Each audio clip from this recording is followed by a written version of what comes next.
MUFC playoff track.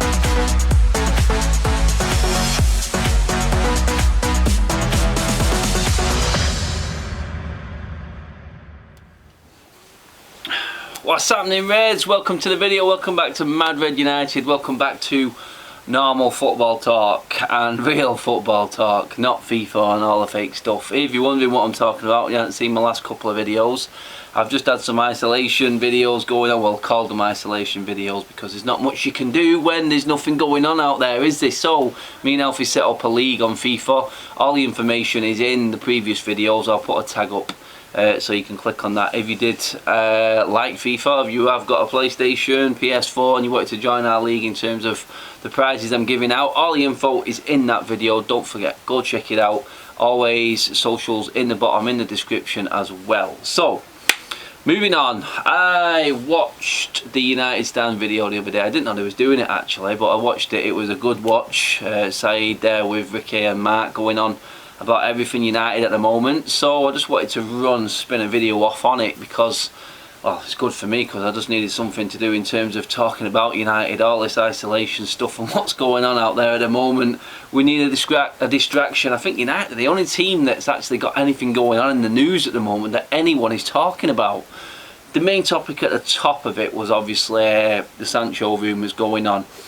More and more noise is coming out. So Romano has come out, Fabrizio Romano has come out and said that United have been in talks with Sancho's agent for a long time. I think we all knew that, to be honest. Dortmund are expecting a bid, they're talking about all this. I originally thought that this all hinged on United getting in the Champions League this summer, this season going into the summer, because I thought this would have been a transfer that would have been easy to get if United were in the Champions League. Dortmund have certain spells when they sell players. They sort of always bring in a few in and then release after that. They cover the sales. They do it properly, you could say. And now Haaland coming in, he's the new starlet, the one that's going to earn him the money in maybe another couple of years. Sancho is the one that's ready to go now. We know Sancho is ready to go now. With everything going on in the world right now, you could say there's a homesickness issue going on there with him. He's done his time in Dortmund, he stood up, he was counted and has been one of their best players. He has got a lot of friends in the United squad already. Will it give him a better chance being in England and getting into the England squad in the future? All these little things come in into one sort of big bubble and sort of, well, you could say actually big up the argument for Sancho and the likelihood of Sancho coming into United in the summer. I thought initially it would have been someone like a Grealish, and I put it down to, if United get in the Champions League, it's Sancho. If they don't, it'll be Grealish, because I can't see Sancho not wanting to get in the Champions League. Ed Woodward would pull out one of the deals of the century if he gets Sancho with United not in the Champions League. And again, when you think about it, if a player has gone to a club that's not in the Champions League, do you automatically think, oh, he's gone for the money? Or is it another one of these signings that Ollie would have made where he's bought a player that actually wants to come and play for United? You could look at it and spin it either way, but for me, it would be a coup. It would be a real coup getting Sancho, especially if we don't get in the Champions League. I think it's ignorant of everyone to be talking about the league actually being finalised and finished like it has to be done. I mean, there's a lot more going on in the world right now. The league really does not matter, and it's just a complete ignorance. I think that everyone and all the pundits are talking like it's the best thing. We have to finish the league. We have to finish the league. Well, no, if it gets past a certain stage and things are not great, then forget about the league. We start again. It's as simple as that. There's no good or bad about it. It's just an act of God. Simple as. Deal with it. So, what happens then? Do United squeeze in if City's appeal doesn't get in, or is it back to Europa League and Thursday nights? God forbid. I can't handle Thursday nights, I really can't. So, me, as painful as it would be watching Liverpool lift the title, there is a part of me deep down that says United on a roll now. We were looking like we were going to get that Champions League spot, and I want to sort of see where we finished off this season. Could we ride it right out till the end? And that's where my sort of head was with it. I was trying not to even worry about Liverpool and what was going on there. You heard Paul on my show the other day going on, just null and void the league. I can't handle it. I'd rather United not be in the Champions League and Liverpool not win the league.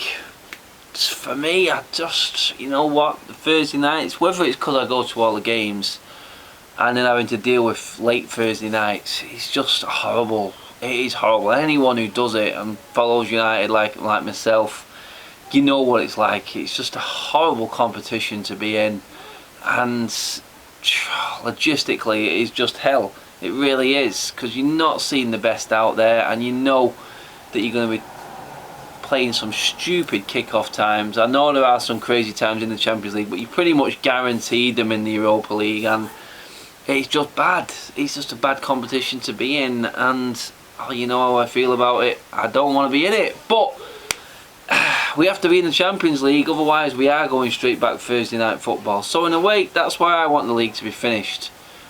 Then it all comes down to what happens in the summer, and that is where it hinges so importantly on it, because does Sancho go United if we're not in the Champions League? That's the question you've got to ask.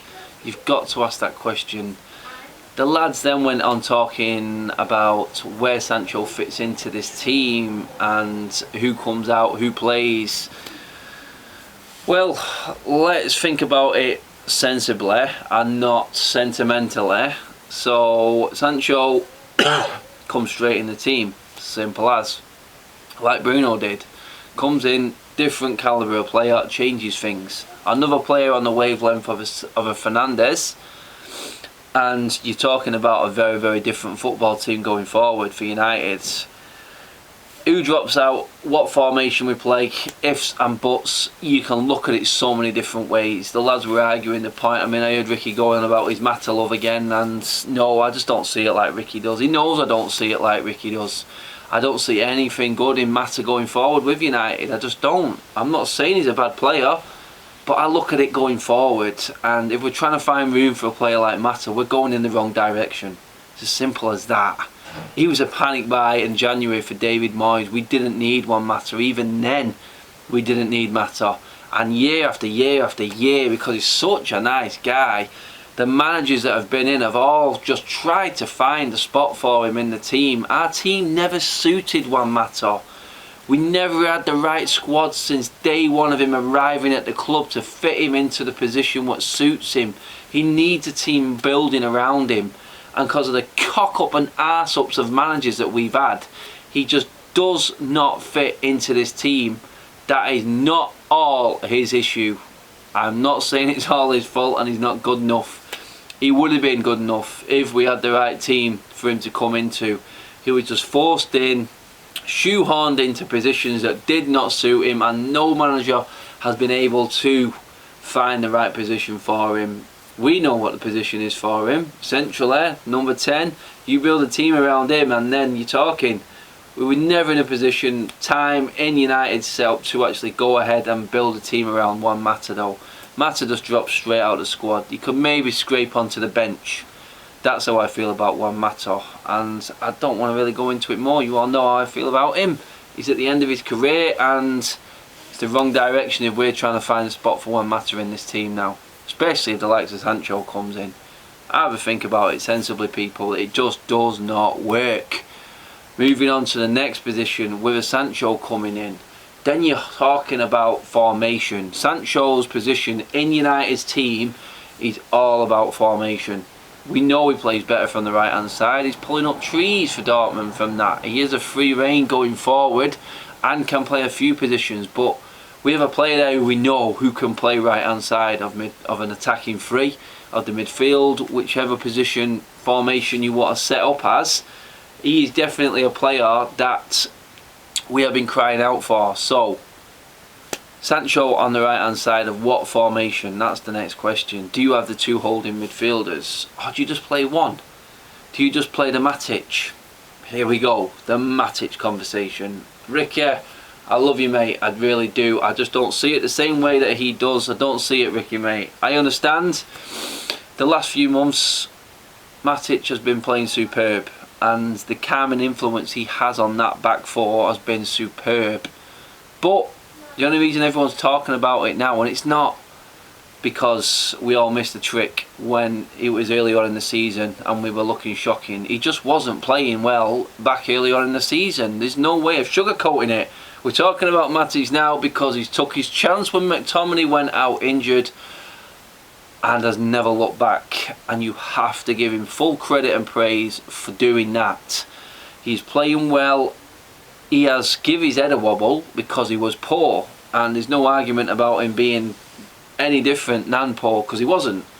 He was like the rest of the team. They were all underperforming, and it does my head in when fans have their favourites and they can't see past what his good is. They can't see a bad performance in them. It does my head in. I just like to praise players as and when they deserve it. There's no particular favourite in this team for me. It's just when they play well, you hold your hands up and you are honest and you say you played well. But when they're bad, do exactly the same thing. At the moment, United are probably one of the best teams to watch in the league. In the last 10 games, we're bagging goals for fun. We look like we're going forward.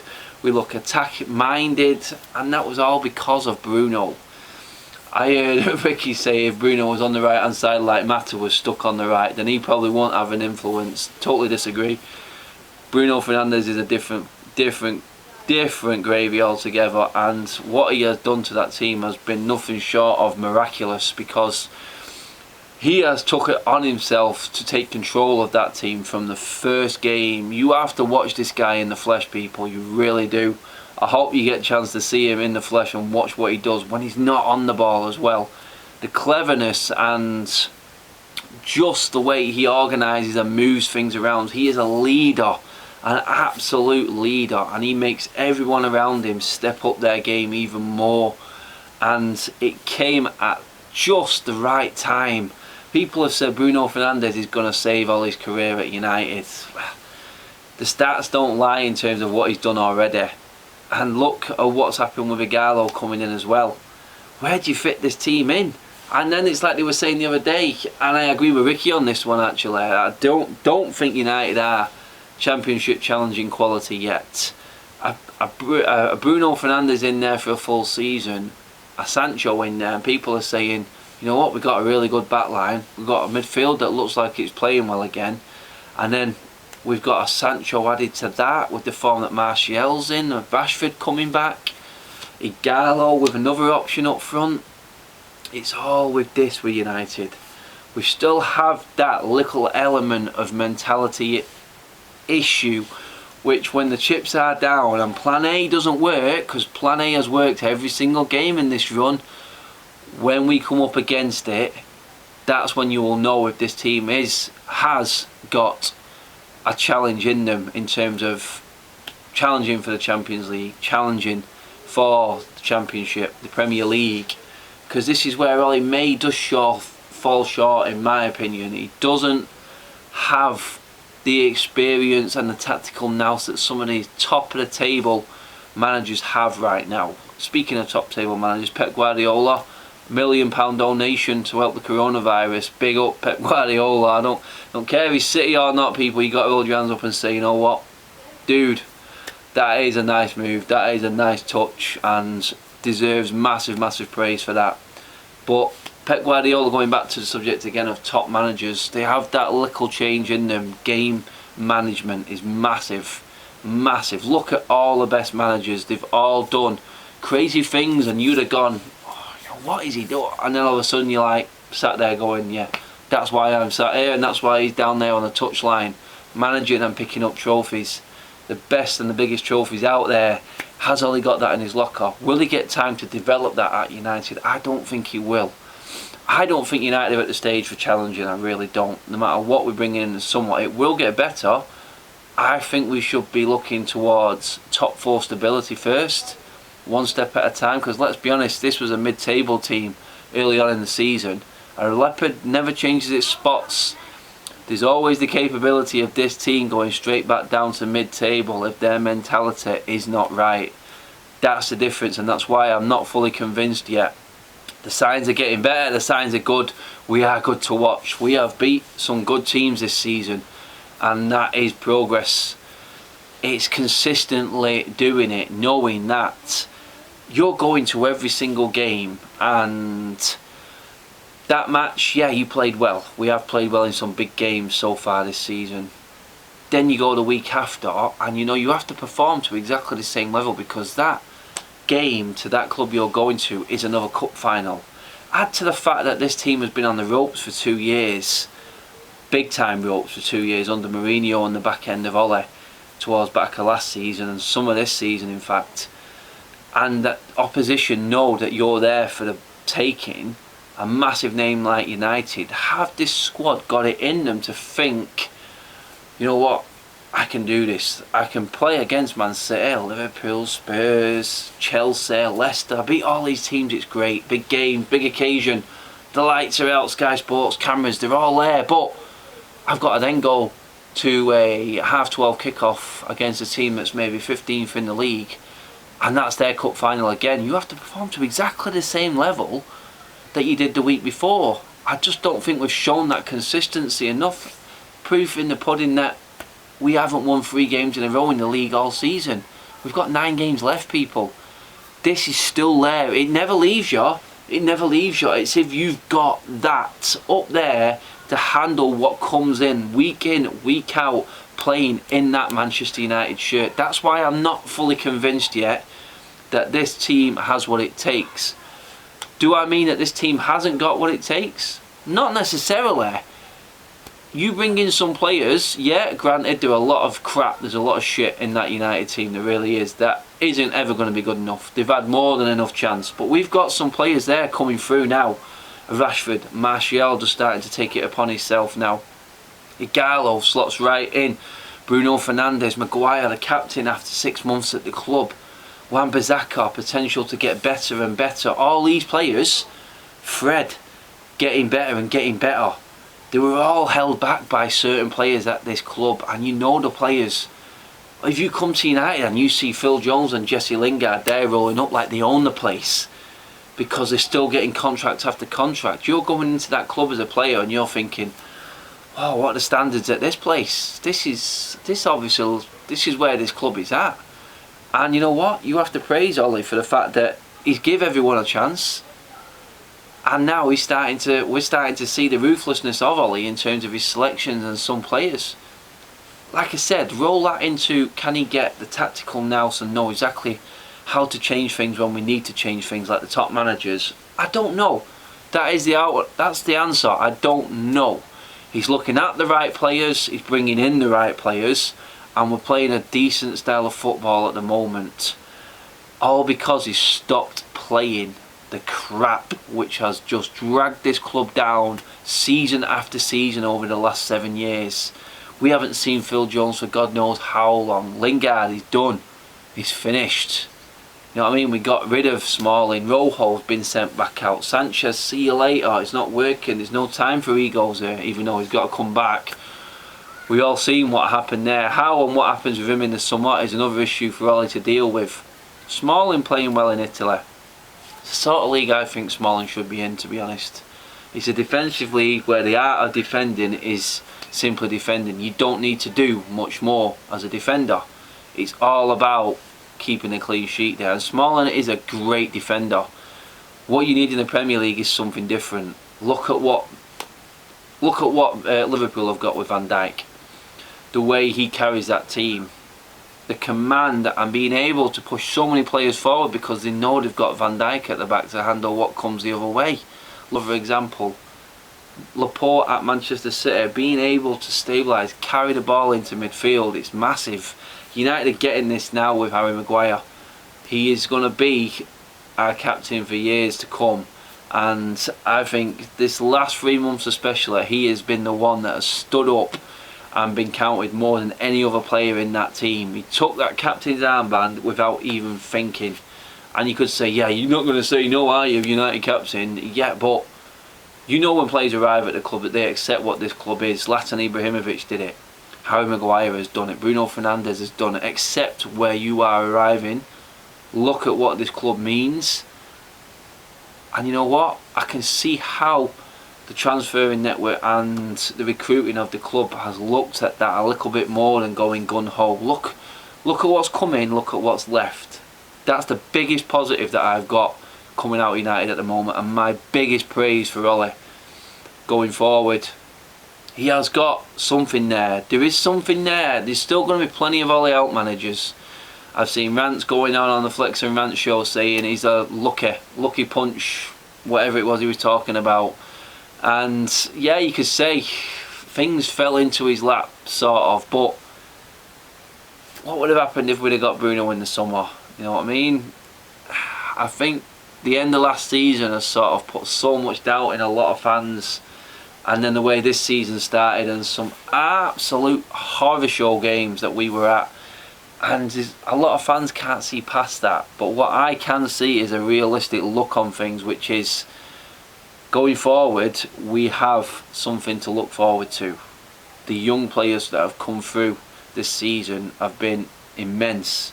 Some haven't been great. I posted out on Twitter earlier on any of the other subjects or questions that you wanted to answer, mate. It brings us nicely onto this youth team setup here, because Brendan Mac Odoha, I think he says on Twitter, Gomez future at the club ? Exactly that. These are other things. Chong getting the contract was a bit of a strange one for me. I really didn't see that coming. Gomez not getting a deal. What's going on there with Gomez? He don't get any game time at all. That is a big mystery, that one. I think this summer we will know. I do feel like he is going to end up going. I know the club have come out and said that they are looking to try and do what they did with Chong, put trust in the player and get him signed up, because the guy has got some talent. Out of everyone coming through, everyone was talking about Gomez. I know Greenwood's come through and has been an absolute breath of fresh air. I'm so happy that he is all signed up, but it is a big one this summer in terms of what happens with Gomez, and that is another thing that Ollie has to handle. So far he's handled the youth and the transfer side of things, ins and outs and things like that, really well. You cannot deny that, you really can't. He has handled it perfectly. Yeah, we could have got a few more in the summer and not left himself short. That was a big mistake, because we'd have been comfortably in top 4 now if we'd have bought the likes of Bruno in the summer, got the extra striker in after we sold Lukaku. We've seen what we've done now with Igalo and Bruno. Take that back a few more months and we would have been comfortably in there. I'd have thought 3rd, 4th with no problem at all. No problem at all. But Gomez, that is an issue, and rightly brought up. Rightly brought up. What else was there? Let's see. Pablo, if Pogba doesn't leave, what's our transfer budget looking like? Because I'm pretty sure Pogba and the club knew he was going, but now it doesn't look so certain. That is a good question. That brings us on to Pogba, because we've not even talked about him. We've not even talked about him. I think the fact that Pogba is talking more about staying now, he's probably had a chance to sit down with Mino Raiola before all the outbreak and go, you know what, maybe our options aren't as much as what we thought they were in terms of leaving United. There's no club out there now, especially not after what's just happened in the world, that I can't see anyone bursting bank accounts when this transfer window opens again. I really can't. The way it's going to affect the economy and the football when everything settles back down to normality, I just don't see the big transfer fees coming, and no one's going to be busting a gut splashing out massive wages after telling players to take pay cuts through these troubling times and things like that, and the whole effort that clubs have gone through to help communities and things like that. This is not a summer for big marquee transfers. It's going away from Pogba and what Mino Raiola was hoping for. It really is. I don't see Pogba leaving now. Does that leave us any budget at all? Well, to be honest, no one's buying season tickets yet, are there? Because we don't know what's going on. When is the transfer window actually opening? Again, do we get to finish the season? Big questions. And to be honest, there is no answer to the Pogba situation and what our transfer budget is until this season is done and dusted and we know where we stand. So, in terms of our budget, it could be absolutely anything. It really could. It really could. Mr. Buck United, friendly reminder, Liverpool aren't going to win the league. Finishes me perfectly off on that there, basically, by saying, yeah, because we don't know. We don't know what's happening with the league. Is Sancho coming? We don't know because of the league and the way it is. Pogba leaving? Don't know because of what's happening. Liverpool getting a title? We don't know, because we don't know how it's all going to finish. We don't know if we're going to come through the other side of it. Spain is on the ropes at the moment. Italy's starting to recover a little bit. We've not even hit our peak yet. We're all on lockdown now. We haven't seen football for nearly 3 weeks already, and we're talking like schools are not going to be opening for until next year. Where does that take large gatherings? Does the season get finished behind closed doors? God knows, God knows. That pretty much sums up what I've got to say. If you have anything else to add, hit me in the comments below. As always, let me know what you think. Is there any concerns? Do you have any hope of the season finishing? Do you want to see it finish? Who do you want to see in the summer? Do you want to see Pogba go? Do you see any of the current squad getting any better and fitting into teams that have got the likes of Bruno in them and the Sancho if he comes in and other players coming in? Is there anyone of that quality already at Manchester United? That is the question. Let me know what you think, people. Again, comment below, give this video a like, subscribe to the channel if you're watching for the first time. I'll be back more often now. Hopefully I can get a few guest appearances on from people as well. Maybe even get back on the United stand in some form of video as well. Look out for that as well. Maybe in the future. With nothing else to do, what can we do? We've got to think of something, haven't we? Stay together, stay clean, stay safe, stay healthy, people. Look after yourselves and your families. Football will be back, but until then, all we can do is talk. Hit me up. See you later, people. Bye bye.